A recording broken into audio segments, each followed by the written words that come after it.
¿Por qué los textos sagrados de la Biblia ignoran a las deidades africanas más antiguas? Esta pregunta es inevitable para quienes reflexionan sobre la plenitud y profundidad de los relatos bíblicos.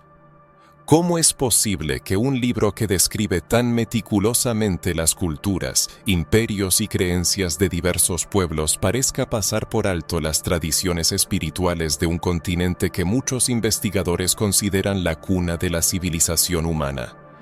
¿Qué se esconde detrás de este enigmático silencio? ¿Fue una exclusión deliberada, una omisión estratégica, o la verdad sobre los dioses africanos fue intencionadamente borrada de la historia? Estamos a punto de descubrir algo capaz de transformar las concepciones arraigadas sobre la espiritualidad, la historia bíblica y los orígenes de las creencias religiosas. Esto no es una mirada superficial al problema, sino una inmersión profunda en cuestiones que teólogos, historiadores e investigadores se plantean.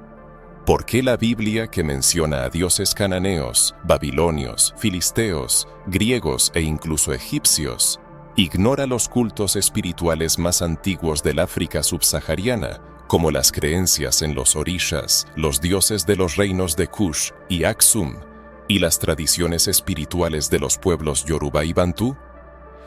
Sorprendentemente, estas deidades existieron mucho antes de Abraham, del Éxodo, de los profetas, incluso antes de la formación del pueblo israelita. La espiritualidad africana tiene profundas raíces, con códigos, creencias, rituales y estructuras organizativas desarrolladas, que no son inferiores a otras religiones antiguas. Sin embargo, por razones poco claras, no encuentra reflejo en los textos bíblicos. ¿Fue una decisión de los compiladores de la Biblia borrar las menciones de la fe africana para fortalecer una narrativa específica?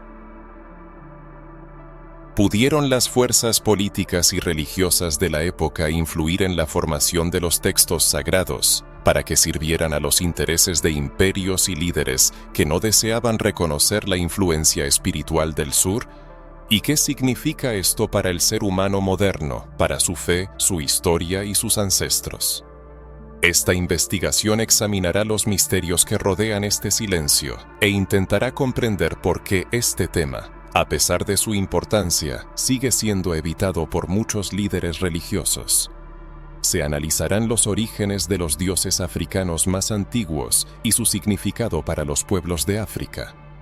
Se considerará cómo el proceso de canonización de la Biblia pudo haber influido en la elección de las deidades dignas de mención.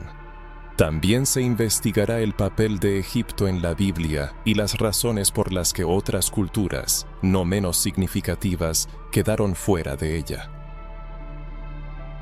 Se intentará comprender la conexión entre la espiritualidad africana y la judeocristiana, y el significado de este hecho para el mundo contemporáneo. Se examinarán documentos olvidados, teorías y pasajes capaces de cambiar la perspectiva sobre las concepciones establecidas de la historia de la fe. Quizás la Biblia fue formada de tal manera que silenciara ciertas voces espirituales, o quizás detrás de esta ausencia se esconde algo más profundo. Si alguna vez has sentido que falta algo en la historia espiritual, esta investigación le ayudará a encontrar la pieza que falta en el rompecabezas de la fe.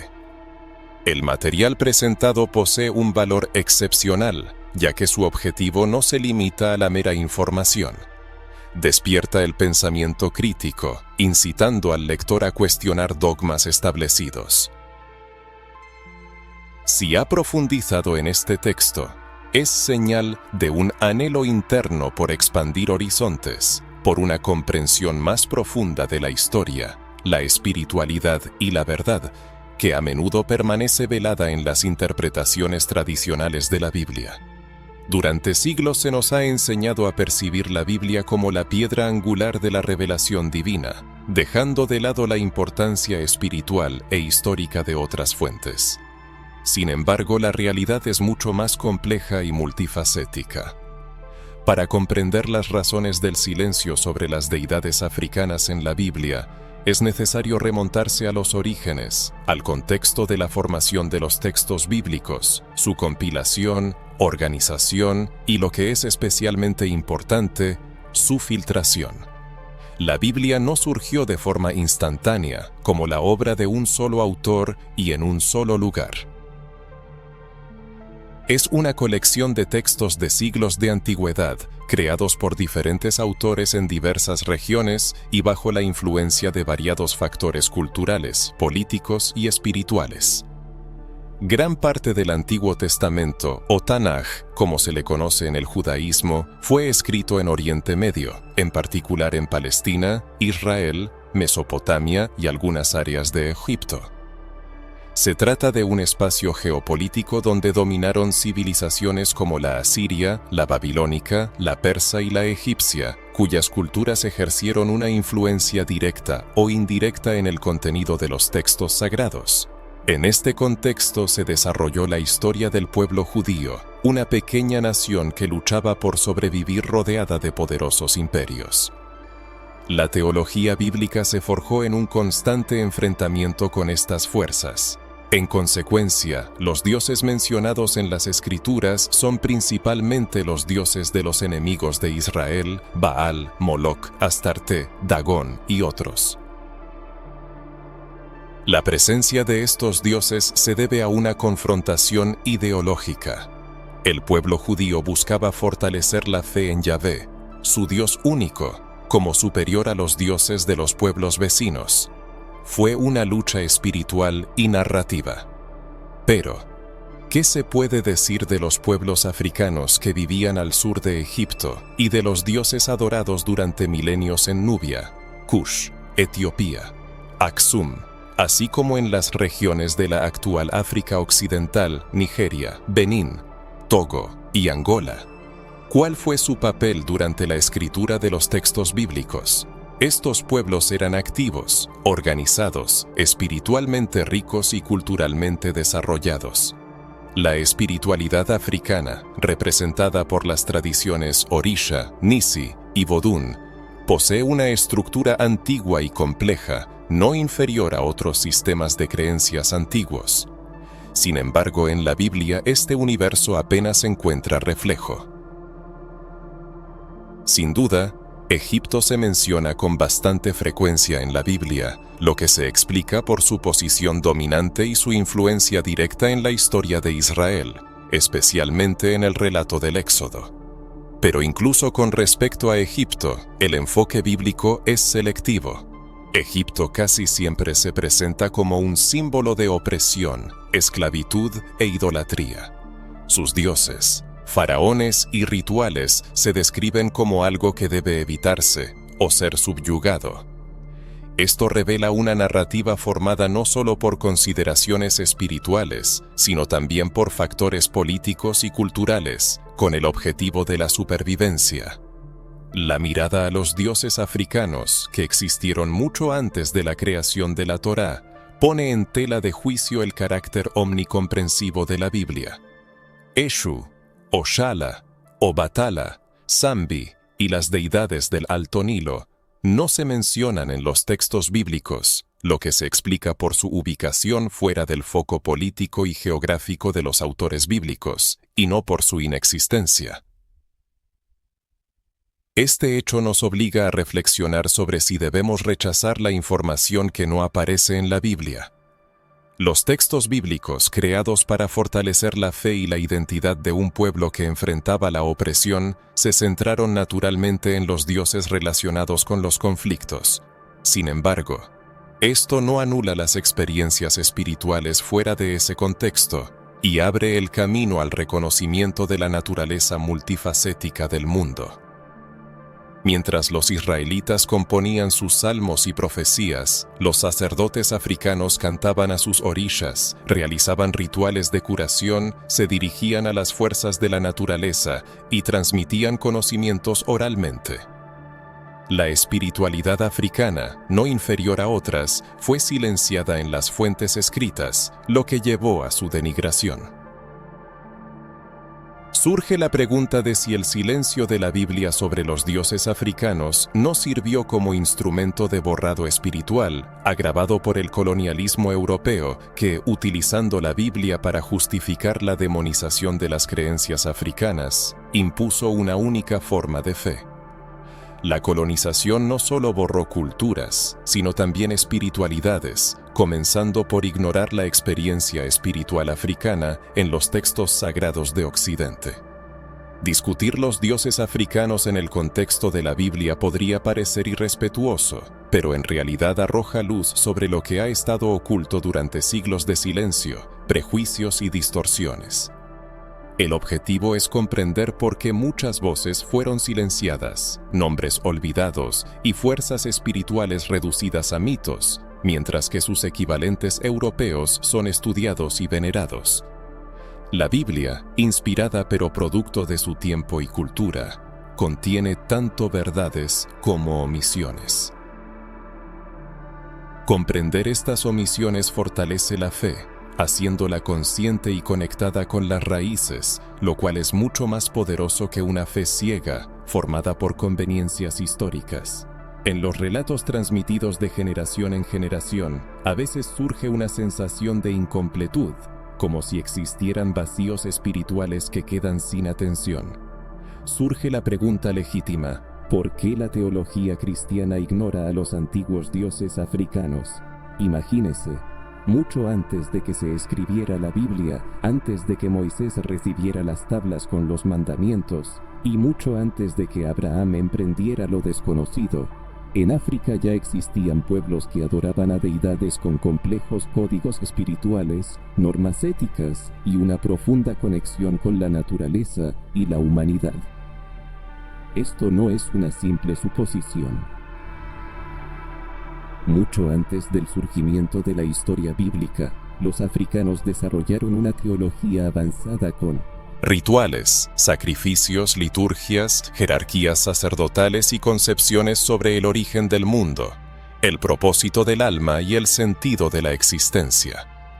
La espiritualidad africana no solo existió, sino que floreció, destacándose por su solidez, antigüedad y organización. Sin embargo, estos hechos no encuentran reflejo en las páginas de la Biblia, lo que nos obliga a reflexionar sobre las razones de tal omisión. En la tradición yoruba, los orishas no son simplemente dioses, como los personajes de la mitología europea, sino más bien fuerzas divinas que encarnan aspectos fundamentales de la creación. Oshala, por ejemplo, es el orisha de la creación, la paz y la pureza, creador de los seres humanos. Shango es el orisha de la justicia, el trueno y el equilibrio. Yemayá, la madre de las aguas, simboliza la hospitalidad, la fertilidad y la fuente de vida. Cada orisha tiene su esfera de influencia, energía, arquetipos, colores, ritmos, ofrendas y rituales. Es un vasto sistema espiritual que va más allá de la comprensión simplificada de la idolatría que le atribuyen las interpretaciones occidentales y coloniales. Y no se trata solo del pueblo yoruba. El reino de Kush, que dominó el Alto Nilo y rivalizó con el propio Egipto, también poseía una rica cosmovisión espiritual. Los kushitas creían en fuerzas espirituales que gobernaban el orden mundial y honraban los ciclos de la naturaleza. Erigieron templos, realizaron ritos de iniciación espiritual y dejaron inscripciones y monumentos que atestiguan su fe.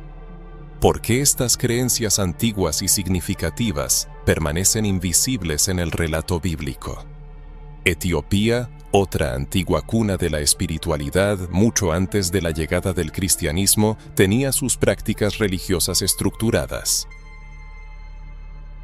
Algunos eruditos sostienen que las raíces espirituales etíopes pudieron haber influido en las formas más tempranas del judaísmo, dada la proximidad geográfica y la coexistencia de estos pueblos. No es casualidad que la Biblia mencione a la reina de Saba, que llegó de Etiopía para visitar a Salomón. Existen evidencias de templos dedicados a los dioses Astar, Mahim, Behait y Mede, deidades asociadas con la tierra, el cielo, el destino y el poder real.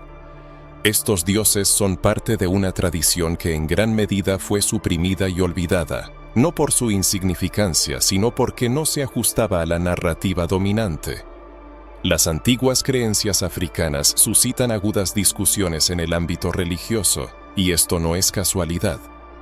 Estas tradiciones, arraigadas en lo más profundo de los siglos, cuestionan la noción establecida de que la revelación divina comenzó exclusivamente con el pueblo judío en el desierto.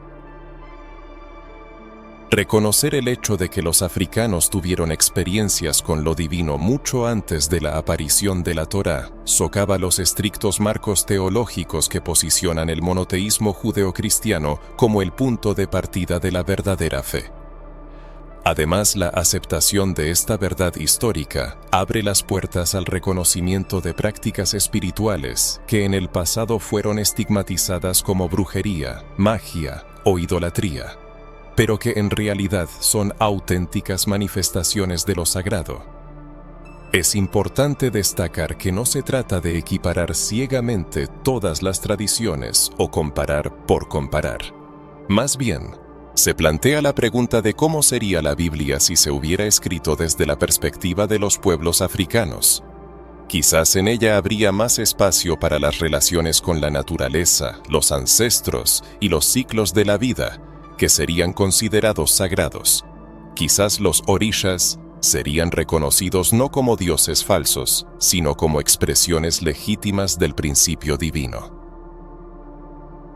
Lo que se suele llamar paganismo podría resultar ser una sabiduría antigua, transmitida de generación en generación con reverencia y respeto. En relación con esto surge una pregunta legítima.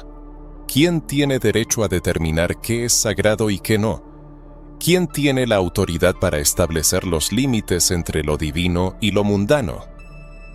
La Biblia, sin duda, es un libro sagrado para miles de millones de personas. Sin embargo, fue escrita por seres humanos en condiciones históricas específicas, con sus intereses y limitaciones. En este proceso muchas voces fueron ignoradas, muchos dioses silenciados y pueblos enteros se volvieron invisibles para la historia oficial de la fe.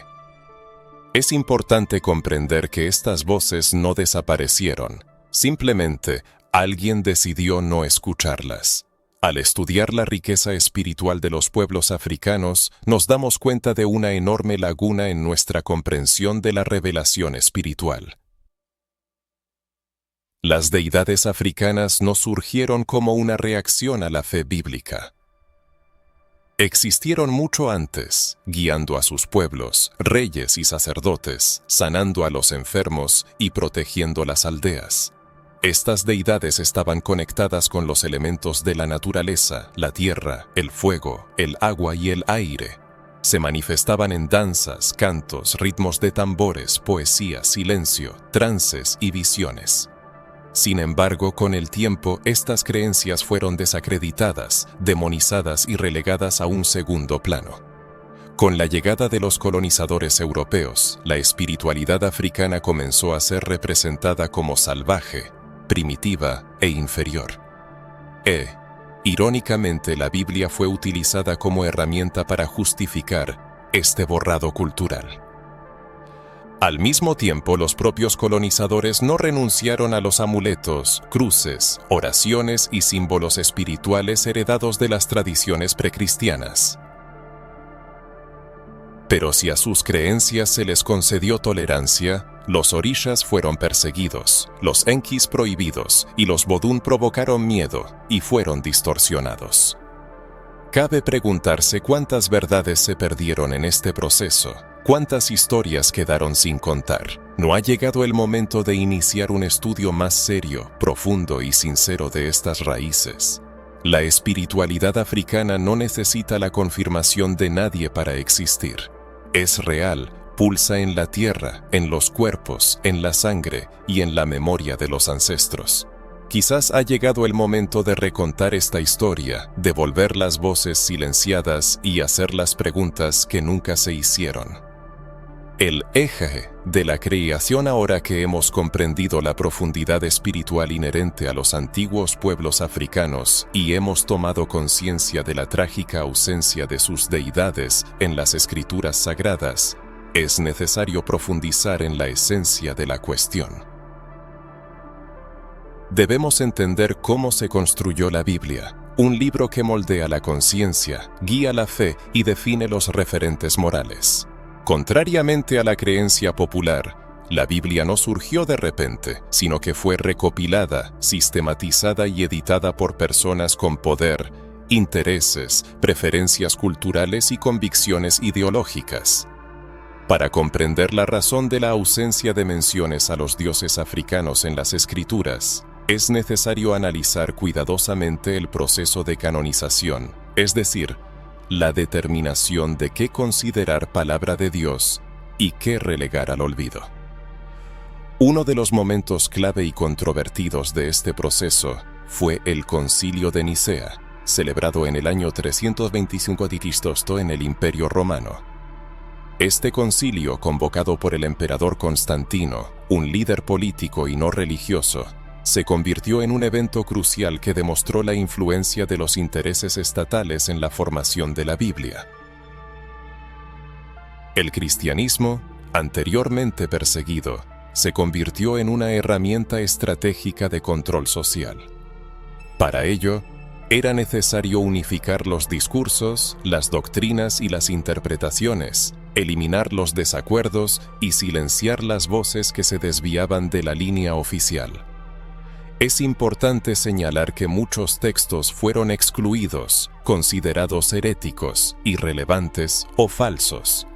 Estos textos, conocidos como apócrifos, no siempre carecían de veracidad, sino que estaban ampliamente difundidos entre las primeras comunidades cristianas, los místicos judíos y los pensadores espirituales que admitían la pluralidad de interpretaciones.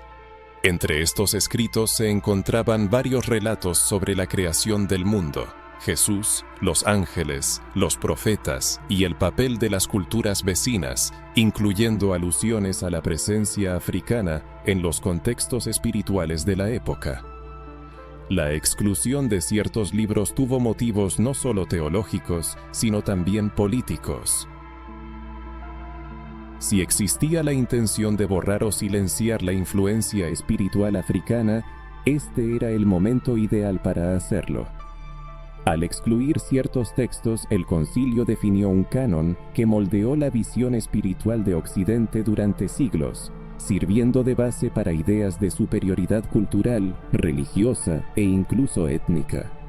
Si los pueblos africanos no son representados en las escrituras como portadores de revelaciones, conductores de la divinidad y voces espirituales legítimas, históricamente comienzan a ser percibidos como inferiores, paganos, necesitados de conversión, salvación o confrontación. Surgió el estigma que acompañó a las tradiciones africanas durante siglos, un estigma de maldad, del diablo y de ausencia de luz, que no surgió de la espiritualidad, sino de la manipulación de los textos espirituales. Los estudiosos sugieren que algunos textos pudieron haber sido excluidos del canon religioso debido a su estrecha relación con las creencias y prácticas africanas. En particular, se trata de textos que enfatizan la importancia de los elementos naturales, la comunicación con los espíritus de los ancestros, la multiplicidad de manifestaciones de vida, lo que tiene una profunda resonancia con la espiritualidad africana. Sin embargo, en el contexto de la unificación religiosa del Imperio Romano, tal idea se consideraba peligrosa y debían ser erradicadas. La exclusión de ciertos textos de la Biblia pudo haber sido dictada por consideraciones de conveniencia política. Por una revelación divina. El proceso de selección y exclusión de textos se repitió durante siglos en diversas regiones y bajo la égida de diferentes autoridades religiosas. La versión moderna de la Biblia ha pasado por muchas modificaciones, traducciones y adaptaciones. En el curso de estos procesos, versículos fueron reescritos, capítulos omitidos y libros enteros desaparecieron. Junto con ellos desaparecieron también las menciones de personas cuyas visiones espirituales no se ajustaban al modelo teológico dominante. Surge la pregunta: ¿no corrieron la misma suerte las tradiciones africanas?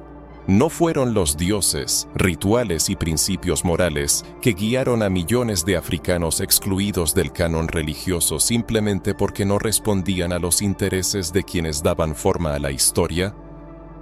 Esta pregunta, sin duda, es incómoda, pero es necesario hacerla. No se puede explicar por casualidad la ausencia de menciones a los dioses africanos en la Biblia. Se trata de un continente entero con una rica diversidad de culturas, lenguas y sistemas teológicos, que fue prácticamente ignorado en un libro que pretende describir de manera exhaustiva la relación entre Dios y la humanidad. ¿No resulta esto extraño, intencionado o al menos conveniente? La respuesta a esta pregunta debe buscarse no solo en las páginas de las Escrituras Sagradas, sino también entre bastidores de la religión organizada, en los concilios de obispos, en los decretos imperiales, en los manuscritos y pergaminos ocultos que nunca vieron la luz. La respuesta también reside en el silencio impuesto a los pueblos africanos. Un silencio que comenzó con la exclusión de ciertos textos y continuó con la esclavitud, la colonización y la imposición de un modelo único de fe. Este modelo proclamaba: vuestro Dios no es verdadero, el mío sí. Vuestra cultura no es espiritual, la mía sí. Vuestras tradiciones son supersticiones, las mías, revelaciones. Sin embargo, la verdad que resiste el paso del tiempo no puede ser tan fácilmente silenciada. Se filtra entre líneas, se conserva en fragmentos, en recuerdos transmitidos de generación en generación, en antiguos cánticos, danzas rituales y en la mirada de quienes aún sienten la presencia de sus ancestros. Esta verdad comienza a manifestarse cuando nos atrevemos a cuestionar quién tomó la decisión de incluir ciertos textos en la Biblia, quién determinó lo que era digno de lectura pública y lo que debía ser entregado al fuego en nombre de la ortodoxia. Y, lo que es más importante, quién perdió como resultado de estas decisiones. Si alguna vez te has sentido excluido al leer un libro sagrado, si alguna vez has escuchado un sermón que te hizo dudar del valor de tus orígenes, si alguna vez te has preguntado por qué tu historia solo comienza con la esclavitud, entonces este tema, sin duda, merece tu atención. Comprender el proceso de creación de la Biblia nos ayudará a entender por qué tantas voces fueron silenciadas, cómo lo sagrado fue moldeado por manos humanas y cómo esto afecta nuestra percepción de Dios, la espiritualidad y nosotros mismos. Y hoy en día se hace cada vez más evidente que la formación de la narrativa bíblica estuvo acompañada de una selección, omisión y cierta dirección, dictadas no solo por consideraciones espirituales, sino también profundamente políticas y culturales. En este contexto histórico, en las páginas de las Escrituras surge constantemente una imagen majestuosa, misteriosa, espiritualmente desarrollada e históricamente significativa: Egipto. Sin embargo, surge una pregunta natural e incómoda. ¿Por qué en la Biblia Egipto es invariablemente presentado bajo una luz negativa? ¿Por qué esta antigua civilización, uno de los mayores centros de sabiduría espiritual, es casi siempre representada como un símbolo de opresión, idolatría y rebeldía? Esta pregunta no es en absoluto casual. Egipto no era simplemente otro estado. Durante muchos siglos, fue uno de los principales custodios del conocimiento espiritual, científico, arquitectónico y social en la historia antigua. Los sacerdotes egipcios poseían profundos conocimientos en astronomía, alquimia, medicina, simbolismo sagrado y prácticas espirituales que aún hoy atraen la atención de investigadores de todo el mundo. La civilización egipcia se distinguía por una cultura espiritual desarrollada, una teología que reflejaba la ciclicidad de la vida, la muerte y el renacimiento, así como un sistema de creencias basado en la veneración de dioses que personificaban las fuerzas de la naturaleza, aspectos psicológicos y dimensiones cósmicas. Los egipcios hablaban del alma, el espíritu, el juicio del más allá y la vida eterna, conceptos que posteriormente se reflejarían también en la Biblia. Sin embargo, es notable que en los textos bíblicos dedicados a Egipto, prácticamente todo adquiere una connotación negativa. ¿Es esta representación distorsionada meramente simbólica, como algunos sostienen, creyendo que Egipto personifica el mundo, el pecado y una prisión espiritual?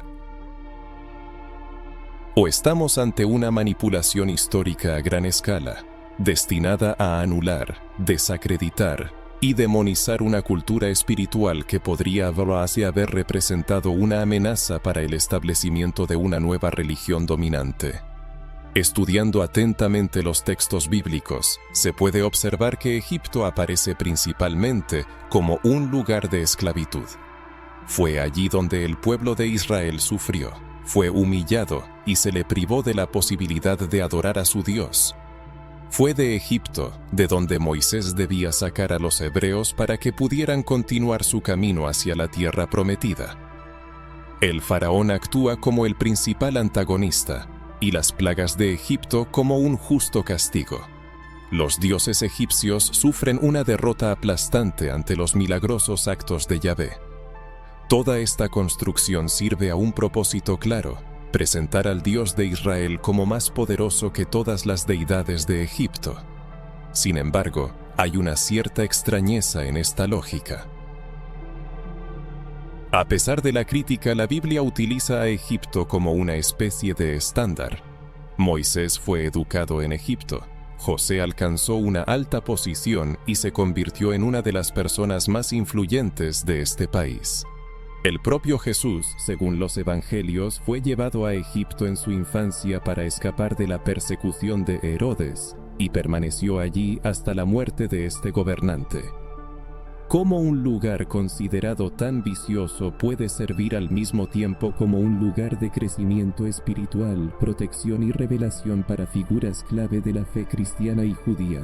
Esta paradoja es importante porque evidencia que Egipto, a pesar de toda la narrativa negativa, desempeñó un papel demasiado significativo en el plano espiritual y simbólico como para ser simplemente ignorado. Quizás por eso surgió la necesidad de crear una imagen dual: por un lado, el reconocimiento de la grandeza histórica de Egipto, y por otro, la deconstrucción de su valor espiritual. En última instancia, el reconocimiento de la grandeza de Egipto podría haber socavado la posición central de la nueva fe que sus seguidores buscaban establecer. Dentro de esta estrategia, los dioses egipcios fueron transformados en símbolos de pecado, sus rituales alguna vez sagrados fueron considerados abominaciones, y los templos que servían como fuentes de sabiduría fueron declarados bastiones de idolatría. La noción del antiguo Egipto como un reino de oscuridad y esclavitud espiritual plantea preguntas legítimas. ¿Fue realmente así? En la tradición espiritual egipcia, la concepción de Ma'at ocupa un lugar especial, encarnando el ideal de equilibrio, verdad y justicia cósmica. Ma'at no era simplemente una deidad, sino un principio fundamental subyacente a la vida moral y espiritual. La armonía con Ma'at significaba armonía con el universo, honestidad, justicia y respeto por las leyes de la naturaleza. Puede llamarse a esta cosmovisión el producto de un pueblo sin luz y un sistema maligno. ¿O estamos ante una sabiduría que fue deliberadamente distorsionada porque contradecía los dogmas establecidos? La conexión entre la simbología egipcia y cristiana también merece atención. Muchos elementos de la iconografía cristiana, como la cruz, el nimbo, el concepto del juicio del alma, las historias del nacimiento inmaculado y la idea de un Mesías que muere y resucita, tienen orígenes egipcios que existieron mucho antes del cristianismo.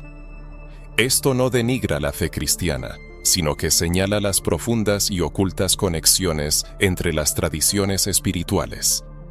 La espiritualidad es como un río que nace de diferentes fuentes, y Egipto fue una de esas fuentes, injustamente presentada como un foco de vicio.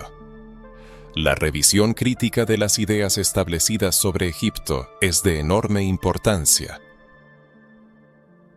Al presentarlo exclusivamente como una prisión espiritual, los compiladores de la Biblia contribuyeron al olvido de una de las civilizaciones espiritualmente más desarrolladas de la historia, y también sentaron un precedente para la supresión de otras culturas africanas. Egipto, como la potencia más poderosa, se convirtió en un modelo a seguir en la obra de la esclavitud espiritual. Si incluso Egipto fue derrotado, ¿qué posibilidades les quedaban a otros reinos, dioses y pueblos? La lección fue muy clara: solo un Dios es verdadero, todos los demás son falsos. Sin embargo, el estudio independiente de la historia abre nuevos horizontes. Cuando uno se da cuenta de que la historia es más amplia que las páginas que se le muestran, y que la narrativa fue moldeada por ciertos intereses, surgen preguntas. Estas preguntas son peligrosas para quienes buscan mantener el status quo. Por eso Egipto fue a menudo representado de forma negativa, porque guardaba la clave para desafiar la versión oficial de los acontecimientos. Quizás esto es lo que sientes ahora: la conciencia de que lo que te presentaron como una verdad absoluta, inmutable y divinamente establecida, es solo una parte. Hay otras partes, olvidadas y borradas, que ahora están saliendo a la superficie. Es hora de desentrañar sin miedo estos nudos y reconectar con nuestros ancestros y la verdadera espiritualidad.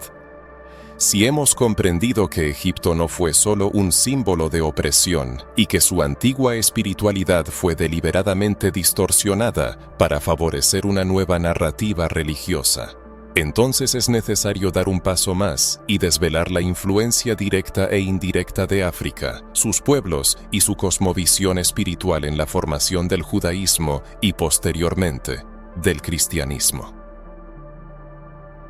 De hecho, existe un aspecto poco conocido en la historia de las religiones, rara vez mencionado en círculos académicos y teológicos: la influencia africana, oculta tras bastidores de las escrituras sagradas, pudo haber desempeñado un papel clave en la formación de los fundamentos del cristianismo y probablemente del judaísmo. Consideremos la presencia de africanos en la Biblia, que, aunque no siempre se acentúa, tiene una importancia significativa. Simón de Cirene, originario de Cirene, actual Libia, es un claro ejemplo. Este hombre, elegido para ayudar a Jesús a cargar la cruz hasta el Gólgota, simboliza una profunda conexión espiritual. ¿Por qué este hecho, que un africano compartiera el peso del sacrificio en un momento clave del cristianismo, a menudo permanece en la sombra? Otro ejemplo significativo es el eunuco etíope, mencionado en el libro de los Hechos. Este alto funcionario de la reina Candace, al recurrir a Felipe para que le explicara la profecía de Isaías, es bautizado directamente en el camino. Este episodio es importante como una de las primeras conversiones fuera del mundo judío, destacando el papel de África en la expansión del cristianismo. Etiopía, conocida por su sabiduría y antigua fe, representa una presencia no casual, sino que indica una profunda conexión con los orígenes espirituales. Volvamos a la figura de Moisés, líder del pueblo judío y liberador de la esclavitud egipcia. Fue educado en la corte egipcia, donde adquirió conocimientos de escritura, ciencias y el arte de interpretar señales. Su desarrollo espiritual, emocional e intelectual tuvo lugar en un entorno africano. Sin duda, la cultura egipcia influyó en su cosmovisión, su comprensión de Dios, las leyes, los rituales y los principios morales. El judaísmo y el cristianismo no surgieron de forma aislada. Se formaron en una compleja interconexión de culturas, ideas y tradiciones, donde África, especialmente Egipto, Nubia y Etiopía, desempeñaron un papel importante. Los judíos coexistieron durante siglos con los pueblos africanos, casándose, comerciando, guerreando e intercambiando conocimientos. La interacción entre culturas es inevitable y es imposible imaginar que la estructura del judaísmo se formara sin la influencia de las culturas africanas vecinas. La influencia de las culturas africanas en la formación de las tradiciones religiosas es difícil de subestimar. Consideremos, por ejemplo, el Arca de la Alianza, cuyas características resuenan con objetos sagrados utilizados en rituales del antiguo Egipto. Las vestimentas de los sacerdotes judíos tienen un asombroso parecido con las ropas de los sacerdotes africanos. Los rituales de purificación, el simbolismo de los templos, la jerarquía de la administración espiritual, todo esto tiene raíces en tradiciones africanas más antiguas. Surge una pregunta legítima. ¿No es lo que se nos presentó como una revelación única, en realidad una adaptación espiritual de conocimientos ya existentes, reinterpretados a través de la experiencia de un pueblo que buscaba su autoidentificación? Una perspectiva así no denigra en absoluto la Biblia. Al contrario, enriquece su historia, humaniza a sus personajes y demuestra que lo sagrado siempre ha estado en dinámica, interactuando con diversas culturas y lenguajes. Y aquí otra pregunta para la reflexión. ¿No son las deidades africanas, orishas, voduns y enkisi, manifestaciones de lo divino que siempre existieron paralelamente a las revelaciones bíblicas, pero fueron deliberadamente excluidas de la narrativa dominante con el fin de fortalecer una estructura de poder unificada? ¿Qué pasaría si aquello que nos enseñaron a rechazar es en realidad el fundamento de muchas verdades que hoy consideramos esenciales para nuestra fe? Darse cuenta de esto puede ser difícil, pero es necesario. La influencia africana en el judaísmo y el cristianismo no es simplemente una teoría propuesta por activistas. Se rastrea entre líneas de los textos sagrados, en las imágenes de los personajes, en los testimonios históricos, en el simbolismo, en la similitud litúrgica y en las conexiones espirituales que ya no pueden ser ignoradas. El problema radica en que durante mucho tiempo estas conexiones fueron deliberadamente silenciadas, como si la fe cristiana y el pensamiento judío hubieran surgido en un aislamiento estéril, sin sufrir ninguna influencia cultural. Esto no se corresponde con la realidad, y esta mentira sirvió al propósito de alienar a los africanos del centro espiritual. Una mentira que hizo que millones de personas de piel oscura crecieran con la convicción de que sus raíces espirituales eran inferiores, contaminadas y dignas de desprecio.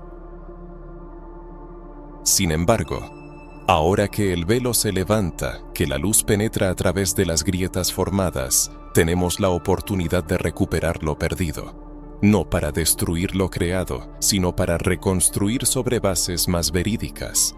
Para mirar el pasado con una visión más abierta, madura y consciente. Para comprender que la presencia africana en la Biblia no fue accidental, fue integral. Y si hoy somos capaces de reconocer esto, tenemos la responsabilidad de contar esta historia.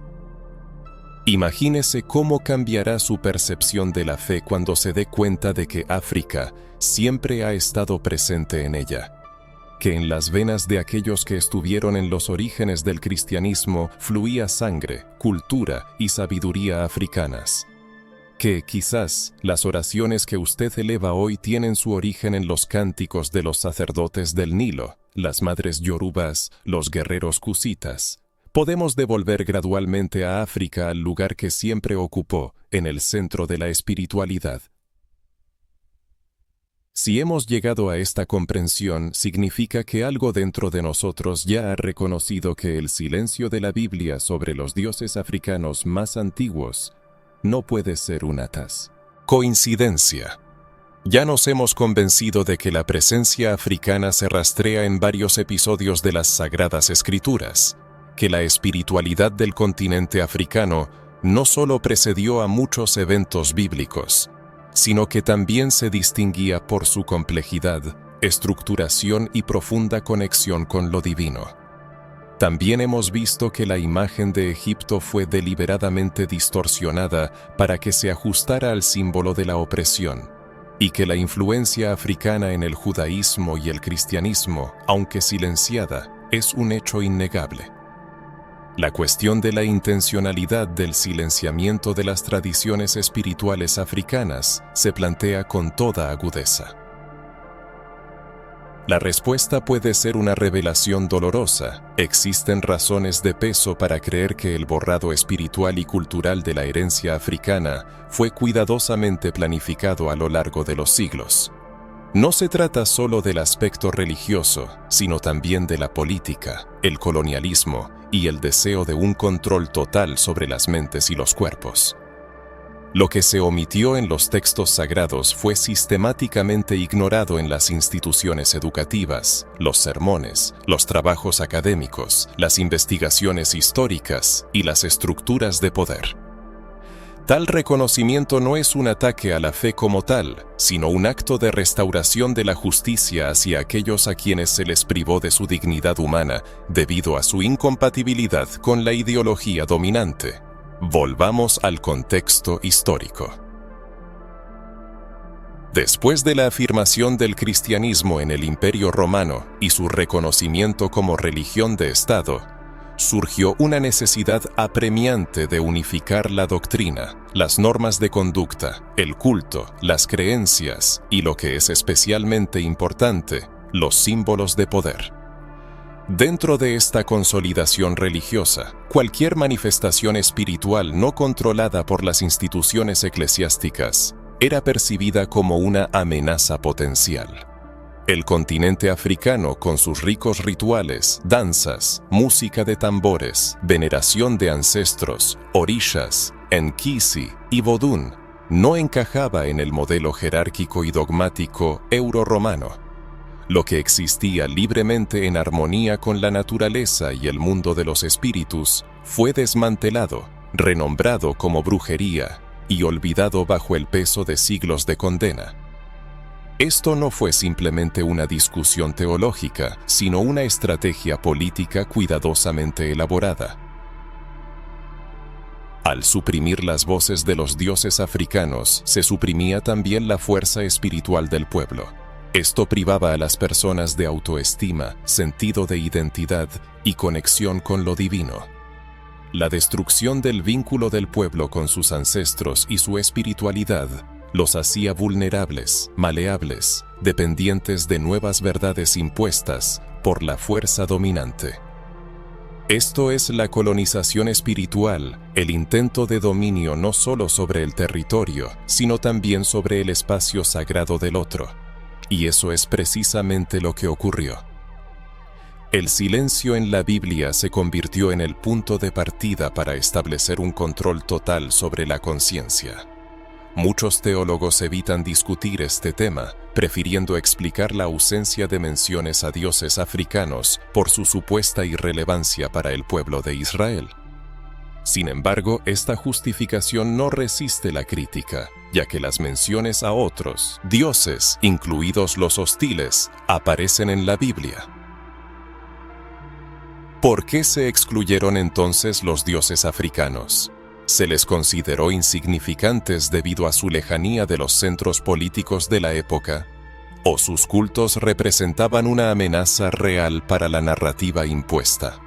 Imagínese que las personas que aceptaron el mensaje cristiano hubieran sabido de la existencia de una espiritualidad viva y desarrollada en tierras africanas, de la conexión con lo divino.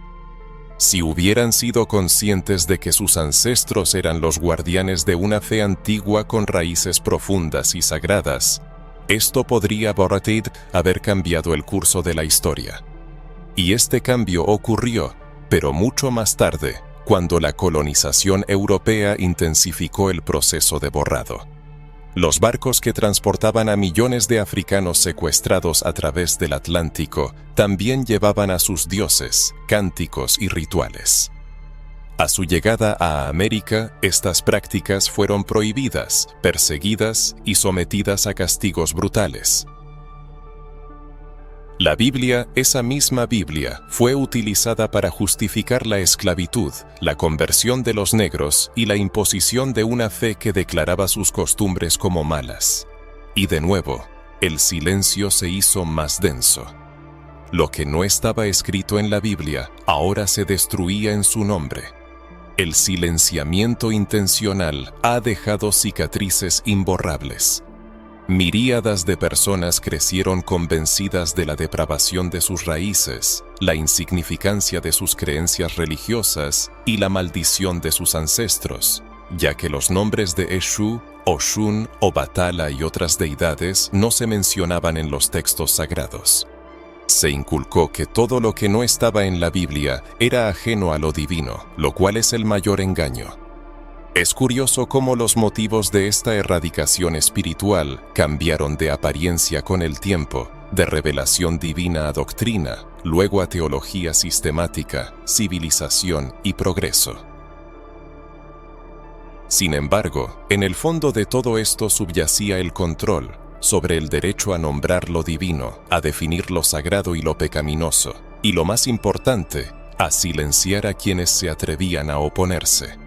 Pero las voces de los ancestros no callarán para siempre, su memoria está viva, la espiritualidad africana ha resistido siglos de persecución. Hoy se observa su resurgimiento, un despertar colectivo que impulsa a las personas a repensar los dogmas establecidos, a volver con amor a sus raíces, dándose cuenta de que la fe es libertad y la espiritualidad es la veneración de la historia, no su negación. Lo sagrado no se limita a las páginas aprobadas por emperadores o concilios, sino que vibra en cada golpe de tambor, cada hoja sagrada y cada canto ancestral. Quizás por eso el oyente sigue aquí, sintiendo una disconformidad interna con lo escuchado, percibiendo un silencio que grita más fuerte que las palabras. Si el silenciamiento fue intencional, entonces la salvación debe ser consciente y profunda.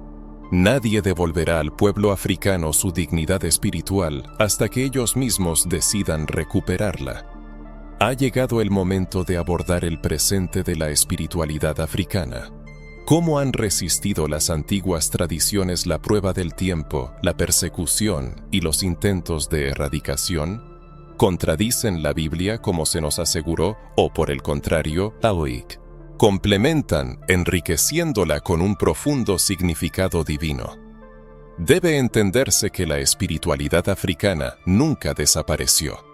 Cambió de forma, se ocultó, se escondió, pero permaneció viva en lugares sagrados, bosques, aguas, danzas, hojas consagradas y nombres transmitidos de boca en boca de generación en generación. No fue destruida, sino reinterpretada, y esto en sí mismo es un milagro de resistencia. La conexión con los orishas, voduns y enkisi, entidades y ancestros, nunca se interrumpió y sigue existiendo. Las tradiciones espirituales africanas que han perdurado hasta nuestros días encierran profundas lecciones capaces de enriquecer la comprensión moderna de la espiritualidad. ¿Cuál es su singularidad? Aquello que la mirada occidental pasa por alto. ¿Qué revelaciones ofrecen a quienes buscan una conexión auténtica con el cuerpo, la naturaleza y el espíritu? En primer lugar, las tradiciones africanas afirman la inseparabilidad de lo espiritual y lo material. Todo a nuestro alrededor está imbuido de un significado sagrado. La comida, la música, la danza, todos son manifestaciones de lo divino. El sonido del tambor se convierte en una oración, la hoja de un árbol encierra la fuerza vital, Ashe, el agua posee poder. El cuerpo y sus movimientos sirven como conductos de la energía divina. A diferencia del dualismo occidental que opone espíritu y cuerpo, alma y materia, la espiritualidad africana ve el mundo como un todo unificado, donde todo está interconectado. Esta conexión no se siente como una abstracción, sino como una realidad viva que impregna cada gesto, ritual y saludo en la vida cotidiana. Otro aspecto importante es la profunda veneración por los ancestros, el reconocimiento de su papel en la formación del presente. Los ancestros no son objeto de un culto a la muerte, como a menudo se representa erróneamente. Es el reconocimiento de la sabiduría y la experiencia de quienes vivieron antes que nosotros, quienes transmitieron la fe a través de generaciones, a través de la sangre, el sudor, las canciones y las lágrimas. Es un recordatorio de que no estamos solos, de que nuestros ancestros siguen presentes, guiándonos, aconsejándonos e inspirándonos. ¿Acaso no habla de esto la Biblia, al mencionar la nube de testigos que nos rodea, patriarcas, profetas y santos? El respeto por los ancestros no contradice la fe cristiana, sino que más bien amplía sus horizontes. La espiritualidad africana enseña una interacción armoniosa con la naturaleza, considerándola no como un recurso para la explotación, sino como una parte viva del ciclo espiritual. El río no es solo un flujo de agua, es una esencia que posee espíritu. El árbol está dotado de fuerza, el viento trae mensajes, el fuego transforma y la tierra sustenta la vida. La naturaleza está viva, nos habla, nos responde, nos enseña. Esta actitud no es superstición, sino una profunda sabiduría, reflejada en los primeros capítulos de la Biblia, donde se habla del jardín del Edén, de Dios paseando en el Edén con el hombre, de la necesidad de cuidar la tierra y no dominarla. Lamentablemente, con el tiempo la codicia eclipsó el cuidado y la espiritualidad africana sigue siendo una de las pocas guardianas de esta sagrada conciencia ecológica.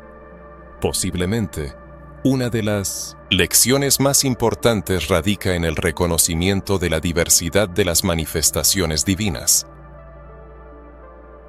Los orishas, por ejemplo, no son dioses en el sentido politeísta, como a menudo se interpretan a través del prisma del pensamiento europeo. Son energías, caminos, expresiones de un principio divino único. Son como los rayos del sol que emanan de una misma fuente. No compiten entre sí, no exigen exclusividad ni imponen dogmas. Representan diversos aspectos de la creación y de la vida humana. Obaluayé simboliza la enfermedad y la curación, Oshosi la casa y el conocimiento, Ogún el trabajo y la fuerza, Oshun la fertilidad y el amor. Cada orisha expresa lo que también está presente en las escrituras sagradas, pero de una forma más simbólica. Cuando Jesús cura a los enfermos, manifiesta la energía de Obaluayé. Cuando lucha contra la injusticia, actúa con el Ashe de Ogún. Cuando habla de amor universal, sus palabras están llenas del aroma de Oshun. ¿No son estos caminos paralelos que conducen al mismo Creador? Desde hace mucho tiempo existe la creencia de que las tradiciones espirituales africanas contradicen la enseñanza cristiana. ¿Por qué tanta gente sigue aferrada a esta convicción? La razón reside en el miedo que se nos ha inculcado desde la infancia. Nos enseñaron a condenar lo que no entendíamos, a temer todo lo que no recibía aprobación dentro de la teología eurocéntrica. Sin embargo, los tiempos de ignorancia están quedando atrás y la luz de la conciencia comienza a penetrar en nuestra mente. Se nos invita a mirar el mundo con otros ojos y a darnos cuenta de que lo que se nos presentó como maldad, en realidad, puede ser simplemente diferente. Y fue precisamente esta otredad la causa de la demonización de las prácticas espirituales africanas. En su esencia, la espiritualidad africana no niega la existencia de una deidad suprema. Al contrario, parte de la fe en un único creador, conocido bajo diferentes nombres: Olodumare, Nzambi, Nambim, Pungu, Mahu, Rug. Estas son diferentes denominaciones de una misma idea sobre el Creador omnipotente, la fuente de todo lo vivo. Las diferencias radican únicamente en las formas de venerar a este creador, y esto no representa ninguna amenaza, sino que enriquece la experiencia espiritual. Si creciste en la fe, escuchando que los orishas son demonios, que los rituales africanos son brujería y que los terreiros son lugares peligrosos, respira hondo y permítete ver las cosas desde otro ángulo. Pregúntate, ¿qué puede haber de amenazante en un sistema espiritual que predica el amor, el respeto, la armonía y la conexión con el mundo que nos rodea? ¿No fue esta la fuerza que asustó a los colonizadores? ¿No fue esta la independencia espiritual que buscaron destruir para imponer un sistema basado en la obediencia ciega y no en la sabiduría de los ancestros? Más aún, ¿no están las tradiciones africanas más cerca del espíritu de la enseñanza de Jesús que muchos sistemas religiosos modernos? Porque Jesús se dirigía a los marginados, cuidaba a los enfermos, oprimidos y desfavorecidos. Tocaba cuerpos, usaba la naturaleza para hacer milagros, se relacionaba con los excluidos, se regocijaba, bailaba, lloraba, comía, bebía y curaba. Todo esto está presente en las casas de Ashe, en los círculos de Inanda, en los rituales de Candomblé y en las prácticas bantúes. Es una espiritualidad viva, encarnada, gozosa, profundamente humana y al mismo tiempo divina. Si este pasaje tocó tu corazón, te hizo reflexionar y resonó en ti como una verdad que siempre sentiste pero no podías expresar con palabras, quizás tu linaje está vivo o la espiritualidad africana te conecta con tus raíces. Esto te ayudará a romper el círculo vicioso del silencio y la vergüenza, e impulsará a otros a mirar sin miedo al pasado y a reconocer su herencia. Es aquí, en el punto de unión de hilos dispersos, donde surge una de las preguntas más incómodas, pero a la vez liberadoras, que cada uno de nosotros puede hacerse. ¿Y si solo nos contaron una parte de la verdad? Reflexiona sobre esto con calma, respira hondo. Recuerda todo lo que hemos hablado antes, la invisible presencia africana en los textos sagrados, el silenciamiento deliberado, la espiritualidad africana que ha resistido el paso del tiempo, las distorsiones de la historia de Egipto, el borrado cultural intencional. Y ahora, imagina que desde la infancia, todo lo que te enseñaron sobre la fe, la espiritualidad, Dios, la salvación, el cielo y el infierno, fue filtrado a través del prisma de estructuras de poder, intereses políticos e interpretaciones sesgadas que favorecían a un grupo de personas en detrimento de muchos otros. ¿Qué sientes al respecto? Es muy probable que te invadan sentimientos contradictorios. Quizás la ira te nuble la razón, o la confusión reine en tu alma. No se excluye el sentimiento de culpa por haber creído incondicionalmente en dogmas establecidos. Pero permíteme dirigirte unas palabras sinceras. Estas emociones son una reacción natural. No son un signo de debilidad, sino que más bien atestiguan un despertar de la conciencia, porque solo aquellos que poseen la valentía suficiente son capaces de dudar de las verdades aceptadas y hacer preguntas. Solo aquellos que buscan reconectarse con el legado espiritual, suprimido durante siglos por la adoctrinación, comienzan a buscar respuestas. Cuando cuestionamos la pureza e imparcialidad del conocimiento religioso que hemos recibido, tocamos cuestiones fundamentales, porque la fe, para muchos de nosotros, ha sido un pilar, una fuente de consuelo y la última esperanza cuando todo lo demás se había perdido. Sin embargo, también se convirtió en un instrumento para borrar nuestras raíces, lo que genera un profundo conflicto interno. ¿Cómo confiar en una fe que fue utilizada para justificar la esclavitud? ¿Cómo amar un libro sagrado que, al ofrecer consuelo, al mismo tiempo silencia la historia de nuestros ancestros? ¿Cómo seguir adorando a un Dios presentado como una entidad distante, severa y europea? mientras nuestra espiritualidad siempre ha sido cercana, viva, conectada con la naturaleza y el cosmos? Es importante entender que no se trata de renunciar a la fe o de negar la Biblia. Más bien, es un llamado a la conciencia de que existe un contexto más amplio, de que se nos presentó solo una versión de la verdad. Una versión que nos alejó de nosotros mismos, nos hizo rechazar el color de nuestra piel, nuestra cultura, nuestra música, nuestros ritos y nuestras deidades, como algo bajo e indigno. Nos enseñaron a postrarnos ante un Dios que no se parecía a nosotros y a rechazar al Dios que ya vivía en nosotros mucho antes de la llegada de los primeros misioneros europeos. ¿Fue esto una casualidad o parte de una estrategia cuidadosamente elaborada para establecer la dependencia? Porque al perder el apoyo espiritual, el ser humano se vuelve vulnerable ante quienes se presentan como portadores de la única verdad, pierde la visión y se debilita, y los débiles son fáciles de controlar, explotar y manipular. Seamos francos, ¿con qué frecuencia te has sentido desconectado de tu fe? ¿Cuántas veces, incluso durante la oración, el ayuno o la visita a la iglesia, has sentido un vacío que ninguna prédica podía llenar? Como si una añoranza de algo inacible atormentara tu alma.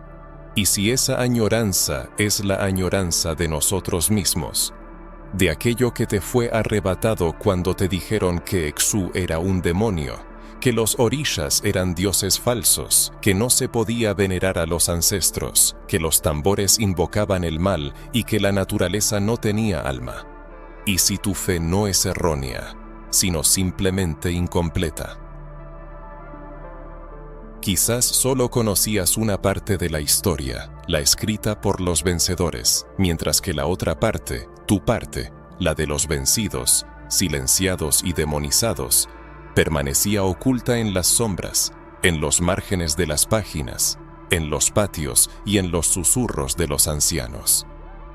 Este texto no te insta a abandonar tu fe, sino que te invita a completar lo que falta, a obtener las herramientas para restaurar la integridad espiritual, pisando firme la tierra de tus ancestros, porque ya no es posible vivir en un estado dividido, con la mente en Jerusalén y el corazón negando África. Ha llegado el momento de la unión, de la conciencia de que la espiritualidad africana y las tradiciones bíblicas pueden entablar un diálogo constructivo, enriqueciéndose y respetándose mutuamente. Este diálogo debe ser sincero, libre de prejuicios, miedo y vergüenza. Sin embargo, este enfoque requiere valentía, ya que contradice los dogmas establecidos de muchas iglesias y puede causar incomprensión por parte de los seres queridos. Es posible que haya que enfrentarse a la condena de quienes todavía están encadenados por el miedo que les inculcaron bajo el disfraz de la fe. Pero también es un camino hacia la liberación. Cuando una persona se da cuenta de que no necesita elegir entre la fe en Dios y la pertenencia a su cultura, se produce una reestructuración interna. Surge la comprensión de que se puede ser creyente y participar en danzas rituales, escuchar una oración al ritmo de los tambores y honrar a los ancestros sin culpa. Entonces llega la satisfacción espiritual. Quizás antes esto parecía impensable, pero ahora se puede decir con certeza, la pertenencia a la She, a los tambores africanos y al legado ancestral no contradice una profunda conexión con lo sagrado, porque siempre fue parte de ti, solo que permanecía oculta. La pregunta, ¿y si solo nos contaron la mitad de la historia?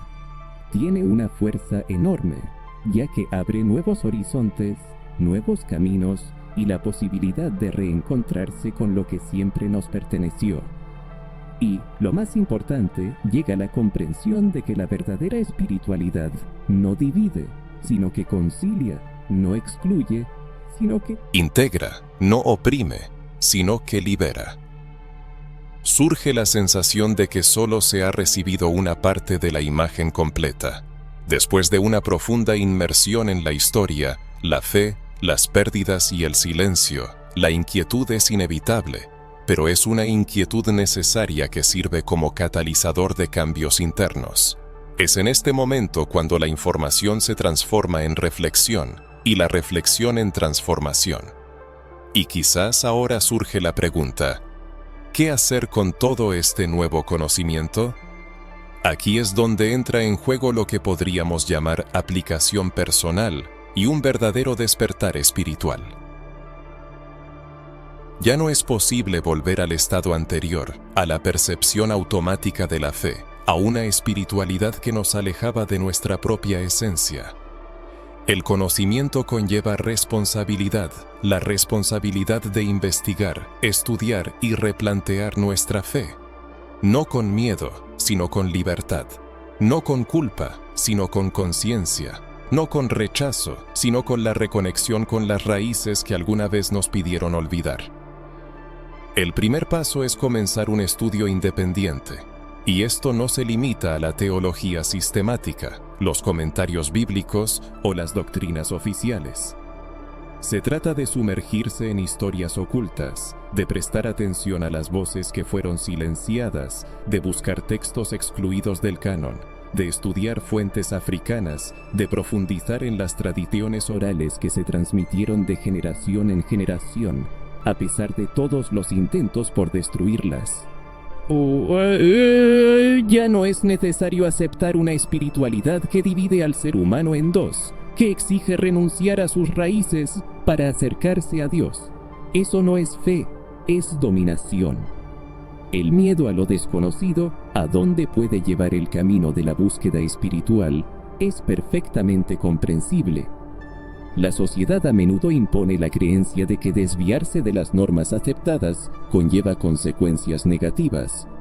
Sin embargo, es importante darse cuenta de que las fuerzas superiores no temen las dudas y preguntas que surgen en el proceso de conocimiento. Al contrario, la búsqueda sincera de la verdad produce alegría, ya que es lo que conduce a una intimidad consciente y profunda, basada en la escucha atenta, la observación, el estudio y la experiencia de vida. En este viaje de autodescubrimiento se revela una verdad valiosa: la espiritualidad y la memoria ancestral no son conceptos mutuamente excluyentes. Pueden y deben coexistir en armonía. La espiritualidad actúa como un canal que conecta al ser humano con lo superior, y la memoria ancestral sirve como un cimiento sólido sobre el cual se construye la personalidad. Estos dos aspectos no solo no se contradicen, sino que se fortalecen mutuamente. La reunificación con los ancestros, con aquellos que entregaron sus fuerzas y energía por la existencia de sus descendientes, que conservaron la fe incluso en las condiciones más difíciles, que secretamente realizaron ritos y transmitieron conocimientos de generación en generación, dota al ser humano de una fuerza increíble.